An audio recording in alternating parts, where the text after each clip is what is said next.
Dalawang lasing na kuna ng video habang nanghahablot ng isang mag-asawang rider na may kasamang bata.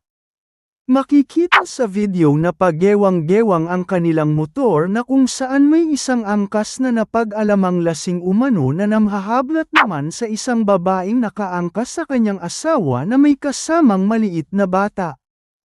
Saad ng isang uploader habang sila ay nakasunod sa dalawang lasing. Napansin niya umano na nakaabang na yung kamay ng naturang lasing para mahablat niya ang babaeng may nayakap na batang tulog.